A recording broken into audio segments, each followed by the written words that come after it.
মা বিড়ালটি তার 2 বাচ্চাকে নিয়ে সুখে শান্তিতে দিন কাটাচ্ছিল। সে তার বাচ্চাদেরকে খুবই ভালোবাসে। তার বাচ্চা দুটো খুবই দুষ্ট, তাকে জ্বালাতন করে, কিন্তু তারপরও মা সবকিছু হাসি মুখে মেনে নেয়। একদিন তাকে কাজের জন্য বাইরে যেতে হবে। একজন কাজের মহিলার কাছে সবকিছু বুঝিয়ে দিয়ে মা কিছুদিনের জন্য কাজের ক্ষেত্রে বাইরে যায়।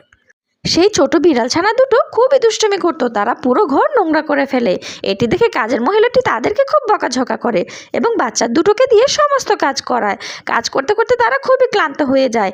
এদিকে কাজের মহিলাটি বসে বসে সব মজাদার খাবার খায় আর বাচ্চাদেরকে কোনো খাবারই খেতে দেয় না। তারা কান্না করতে করতে ঘুমিয়ে পড়ে। একদিন রাতে তারা জানালা দিয়ে বেয়ে বেয়ে নিচে পালিয়ে যায়। পালাতে পালাতে তারা জঙ্গলের দিকে চলে যায়। এদিকে তাদের মা পেরেশান হয়ে ফোন দিচ্ছে। ফোন দিয়ে তাদেরকে না পেয়ে সে তো খুবই চিন্তায় পড়ে গেল। তার সন্তানের জন্য তার অনেক চিন্তা হয়, এজন্য সে দৌড়াতে দৌড়াতে বাড়ি চলে যায়। ভিডিওটি ভালো লাগলে অবশ্যই আমার চ্যানেলটি সাবস্ক্রাইব করবে আর লাইক কমেন্ট শেয়ার করতে কিন্তু ভুলবে না। নেক্সট ভিডিও দেখার আমন্ত্রণ রইল।